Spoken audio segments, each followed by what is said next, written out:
It's been way too long since I've done a Monster High video here on my channel, and what better month to do it in than October? So you've seen the title, you know what's going down. For my second Dolloween special, I had my own personal Monster High movie marathon, and now I'll be going through them and ranking them worst to best. I'll be going through each movie in order of release, giving it a score of 1 to 10, then at the end we'll tally the scores and rank them accordingly. But before we do, I do have to give the customary disclaimer that, you know, your personal rankings will probably differ from mine, and that's fine. Just because I rank one movie lower than the other doesn't necessarily mean I dislike it. I've been a Monster High collector since it launched. Every single movie on this list I watched when it premiered. Monster High was a huge part of my life, and I have special memories with pretty much all the movies on this list, and you probably have good memories with them as well, and me not liking one movie as much as you do can't take that away. All of these movies are great in their own right. Well, most of them are, but we'll get to that. Let's go ahead and get into it with movie number 1. So, New Ghoul at School isn't really a movie. It's only 20 minutes long and was more like a prequel to the webisode series that had already been running at this time. I still remember it was a pretty big deal when it came out though. It was the first time Monster High was ever on TV, and I still vividly remember watching it at home on Halloween night when it first aired. It being Monster High's first foray into long-form animation though definitely shows. I won't lie, it's kinda rough. The animation really hasn't aged well at all. The story is short, clunky, and bare bones at best, and the whole episode was honestly just like weirdly awkward. There's really not a lot to say about it outside of that either. Still, I have an intense amount of nostalgia for this special, and it was a lot of fun in the end to look back at all the references to stuff from Monster High's very first year of life, like the Alice and Arheta songs, the Dawn of the Dance outfits, Frankie's poofier hair, Cleo being more of a traditional mean girl type of character, and even Frankie's pet lab rats from the book series. Overall, I give this one a 6 out of 10. One was probably the movie I remember the least about, and I think it's because it's the one I rewatched the least over the years, and even now I'm kind of struggling to recall anything like extremely significant about it. I don't find it too terribly interesting outside of some of the new characters like Bram and Gory, and the story, really, it just wasn't that great. I honestly think it could have done with like a tad more subtlety in its message. Like, it was super heavy-handed and not necessarily in a good way. The message is still very important. I just think the later movies, they do a much better job of promoting the same message that this one does.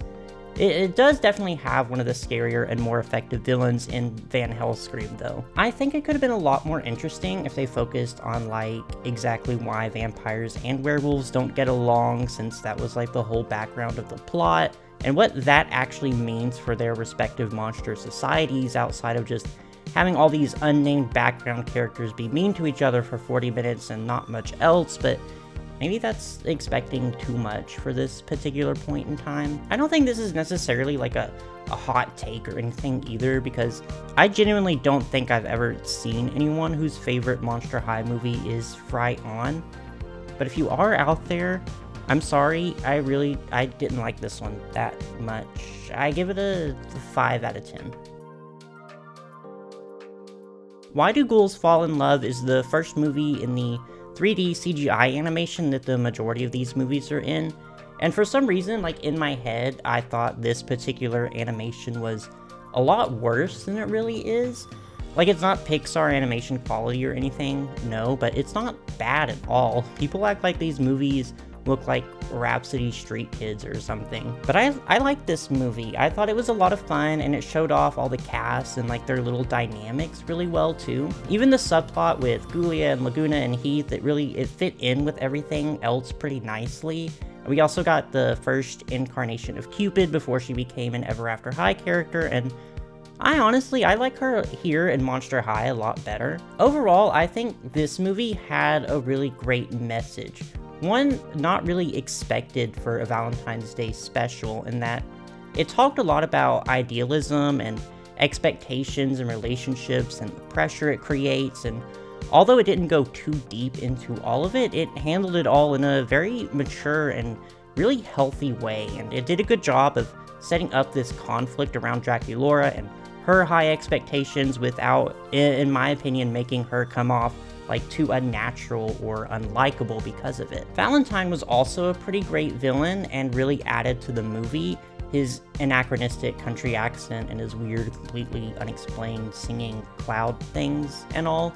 Also, it was really interesting to go back and rewatch this movie now with the knowledge that Monster High's creator intended to reintroduce Valentine as a gay character down the line and give him this proper coming out story. Claude doesn't have a romantic tuft of fur in his whole body. He's no threat. He sure is big.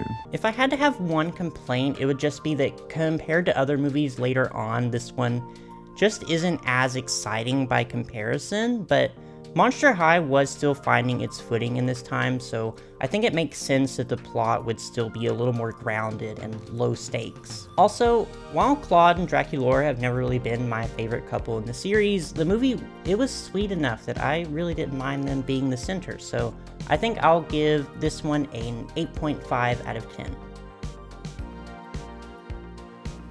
Escape from Skull Shores it's a fun movie. It's another I didn't really find myself returning to very often, but it's still a pretty solid movie. It was nice to see Laguna have a bigger role because she's one of my favorite characters, but unfortunately I did have to suffer through scenes of the worst boyfriend in cartoon history for it. The humor in this movie was also definitely on point, most particularly every time Cleo was on screen. It reminded me how criminal it was that it took her so long for her to get a movie focused on her, because in basically every movie she steals the show, even when she's a pretty minor character. The other characters were great in this too though, especially Frankie, who's been really growing on me with these rewatches. I always liked her, but she was never like a strong favorite of mine, but I really feel that slowly changing. Also, something I notice is that often I see it said that Andy is one of Frankie's love interests, but personally, I didn't really pick up on a romance in this movie at all, which is so weird in retrospect because back in my day, it was like this big running joke that Frankie had way too many love interests and Andy was always counted among them. I could be totally wrong, but it was nice to see that kind of relationship between a male character and a female character that wasn't actually like super overtly romantic. I did think the movie dragged on just a little bit, especially in the last act when they left the island and went back to the school and the plot momentum just kind of stopped. Like, I feel like the island setting was pretty interesting and we should have stuck around there for a little longer, and I also thought the villain here, Farnham, was just really weak and unmemorable. Also, I have to say that I have like a personal vendetta against the Skull Shores dolls. Skull Shores Ghoulia to be exact. I don't know if you guys were like around when this doll came out, but she was everywhere. For like 2 solid years, you could not go to a Walmart or a Target or a Toys R Us or anywhere that sold dolls without there being piles of Skull Shores Ghoulias literally up to your knees.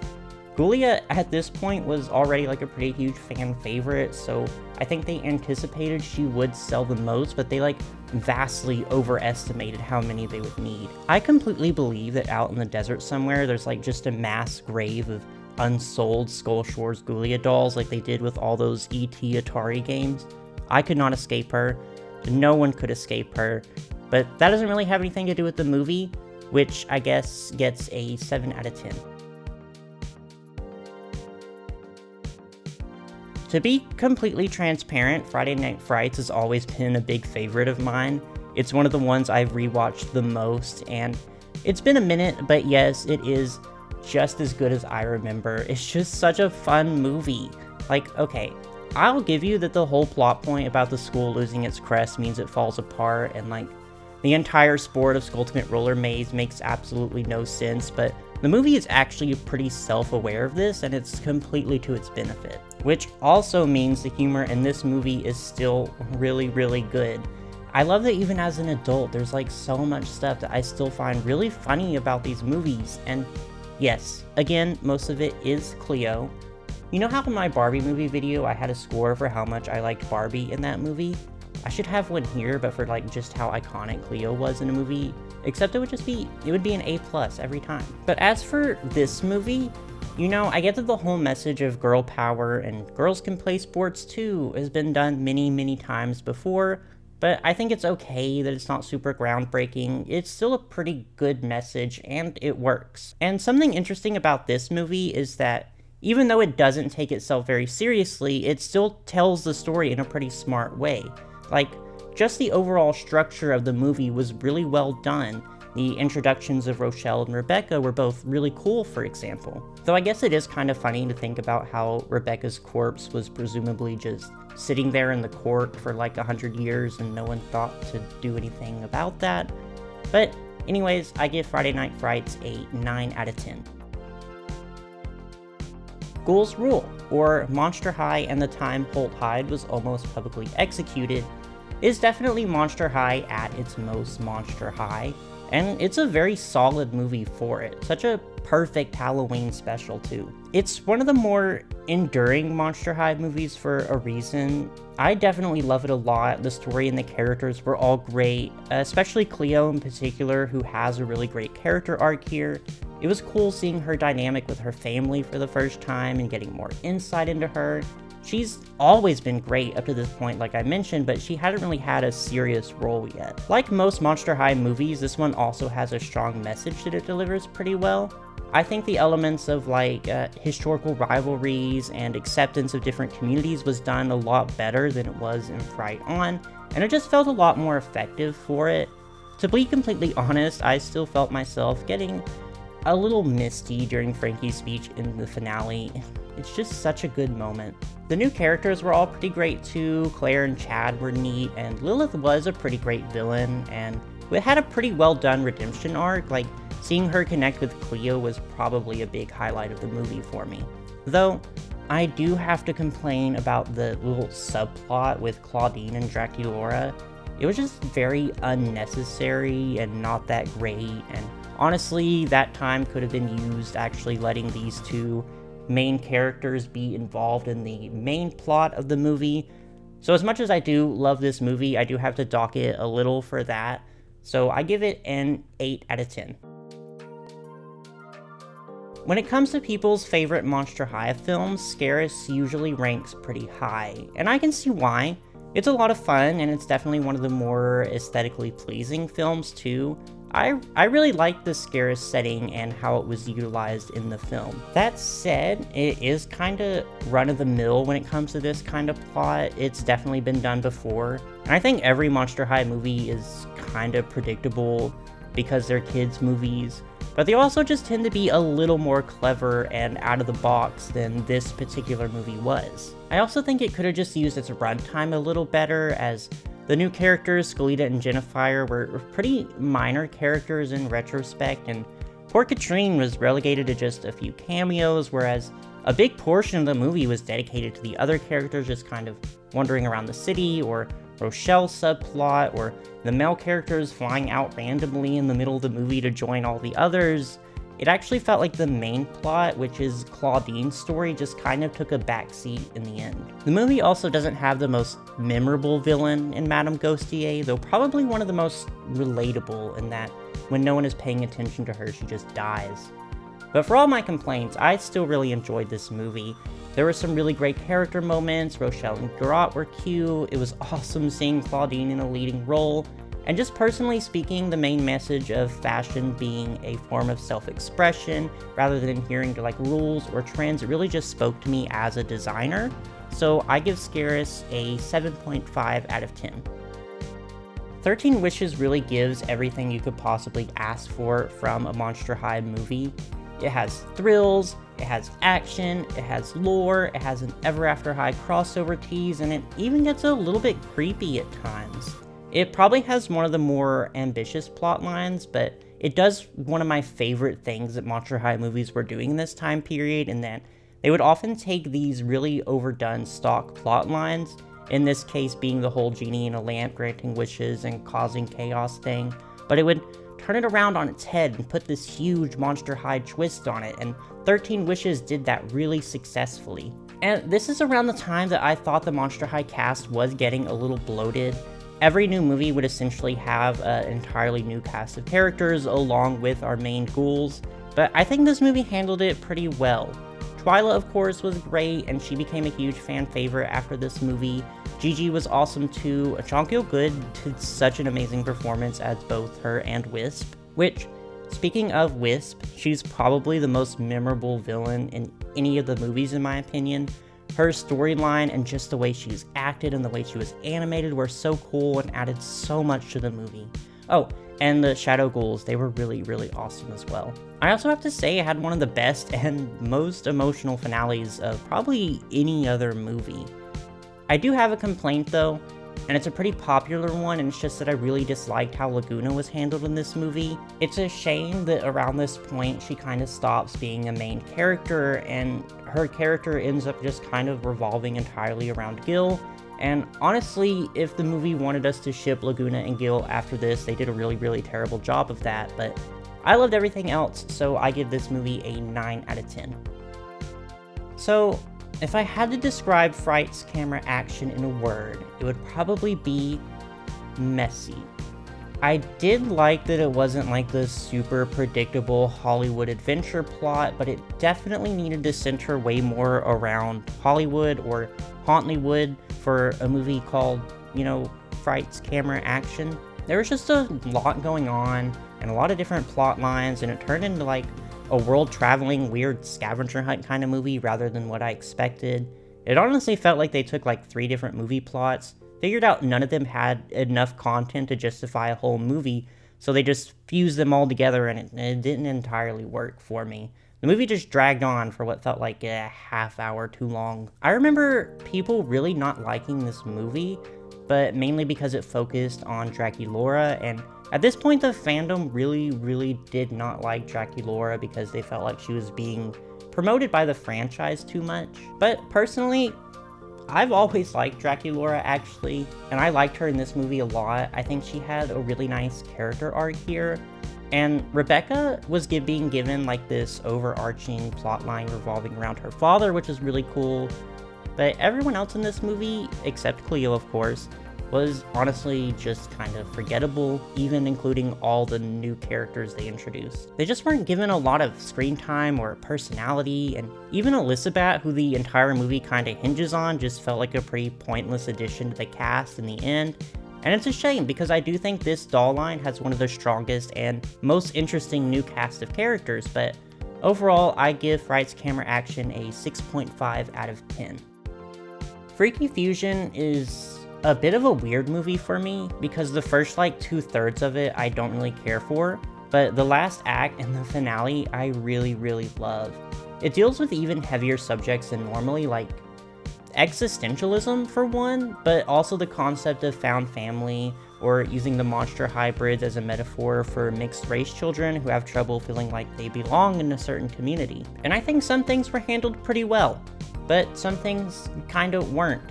I think if they focused a bit more on the specific struggles of the hybrid characters rather than trying to get that message across by literally fusing characters together, that would have been a lot more interesting. But yeah, I just didn't care much for that part of the plot.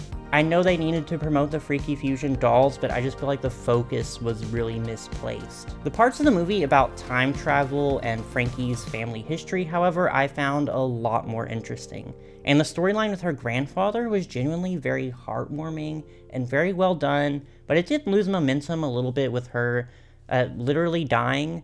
And yeah, we did get a cool like Pokemon movie style resurrection scene, but at that point I had already kind of checked out from this movie, honestly. I also really didn't like Frankie and Nathan as a couple.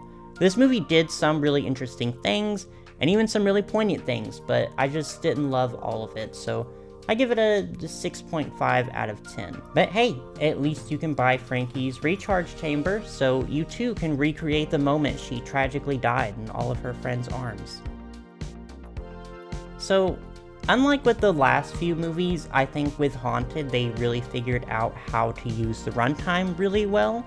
It really harked back to a few of the earlier movies on this list where I just thought the story was told in a pretty clever way, and although yet again they did introduce a bunch of new characters here, they kept the primary cast fairly small and it worked out alright. Everyone got some good moments, and the new characters were all really fun. The plot concept of the characters turning into different monsters could easily have been really gimmicky, like with Freaky Fusion, for instance, but I think they executed it overall pretty well.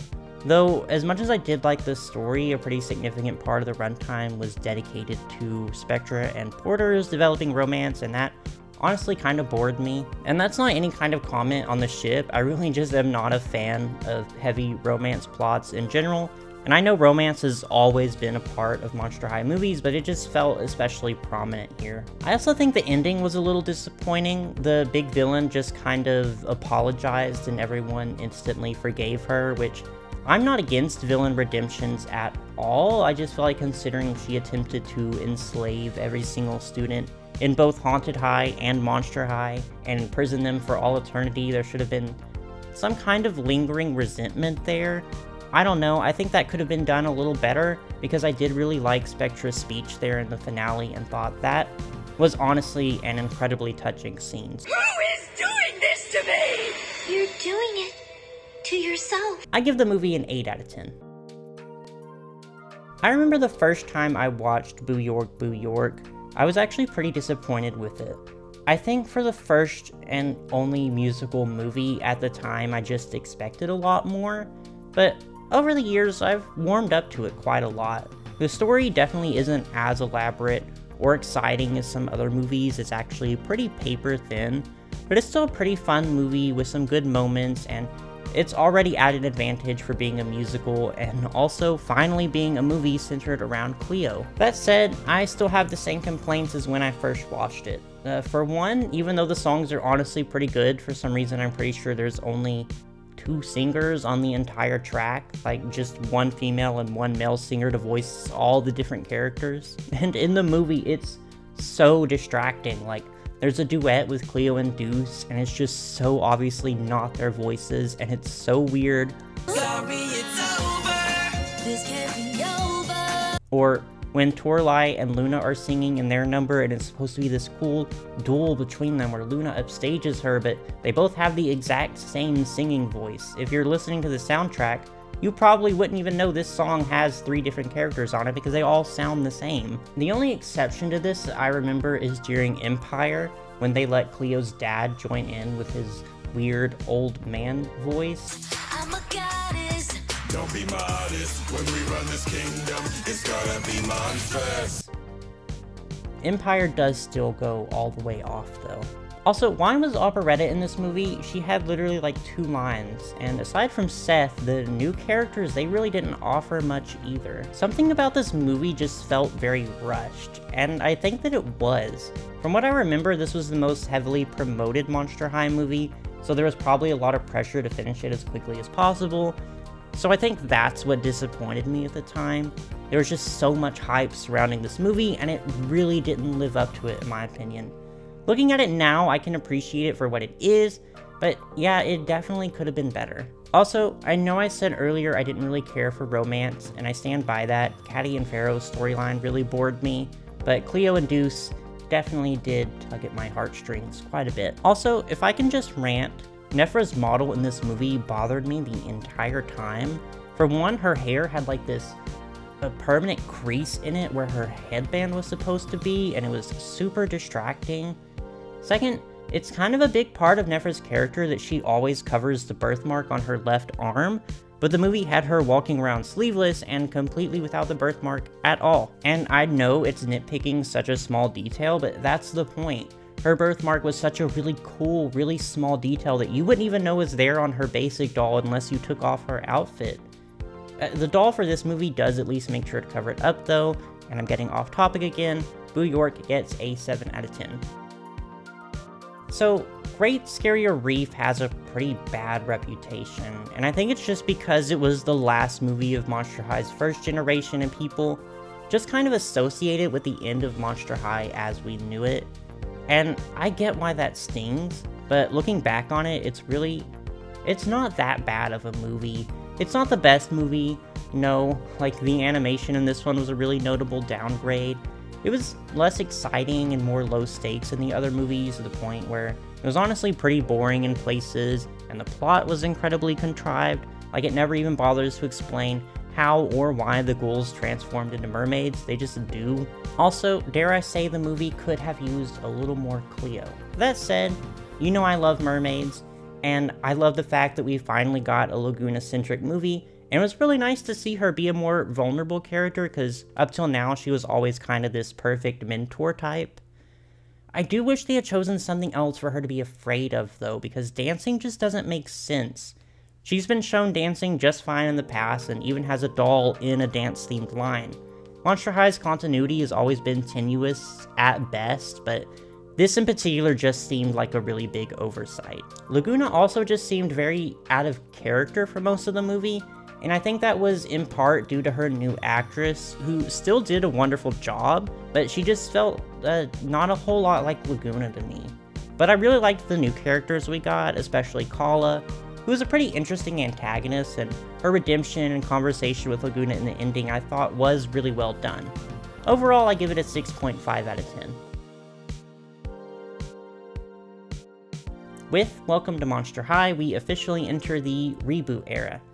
And while watching, I did my best to just shove all that mess out of the way and just judge this movie as objectively as its own thing, but I still didn't like it. In fact, I think ignoring the legacy of the old franchise makes it even weaker. It's definitely more cinematic than the past movies. Like, I honestly could have seen this as like a theatrical release, but that's kind of a double-edged sword, because in the same vein as a lot of theatrical cartoon movies, it was just very safe and very derivative of other animated movies. It went a different direction by making it a Monster High origin story, but it was just very slow, very boring. Monica as a villain was pretty weak.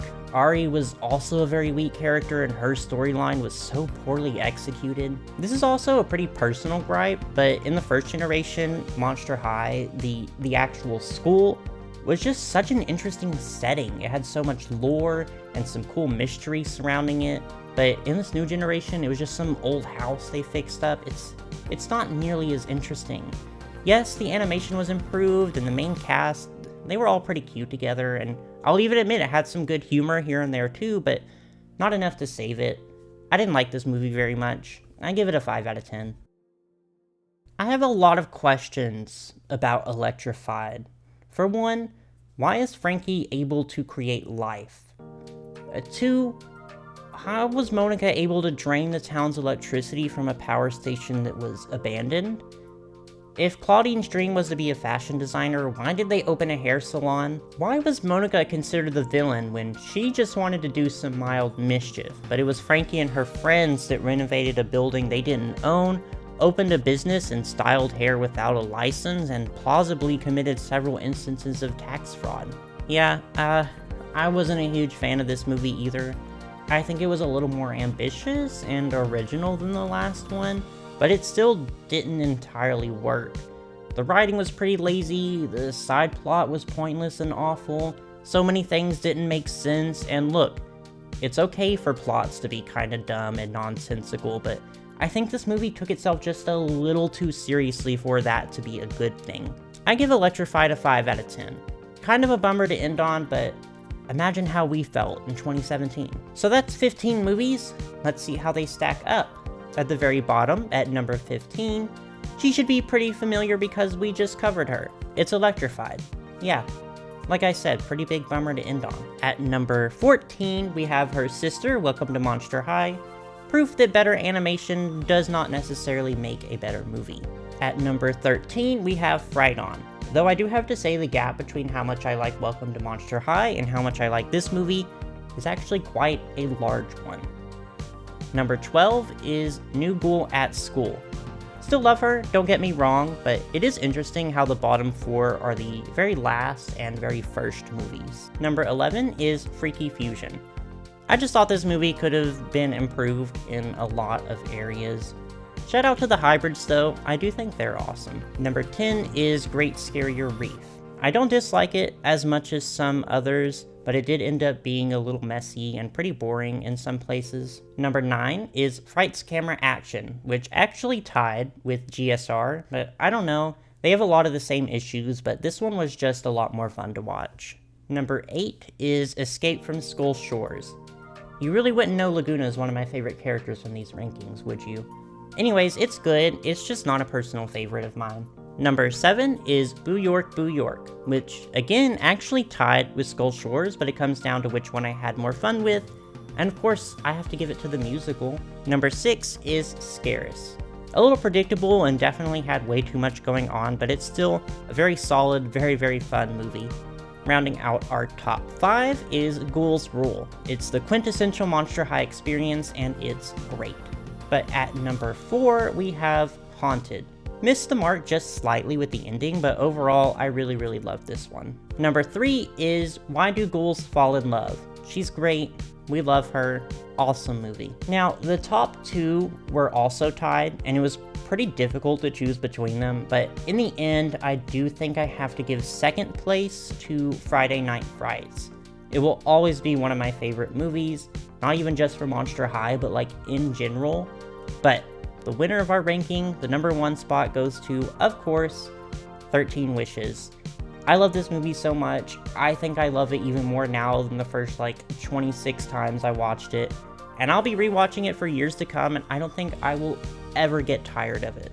But let me know if you agree or if you disagree with any of my rankings, which is your favorite Monster High movie, but also, what is your favorite Monster High movie doll line? But as always, thank you guys so much for watching. If you enjoyed this video, if you haven't already, feel free to check out my others, then like and subscribe for any future ones. And happy Dolloween!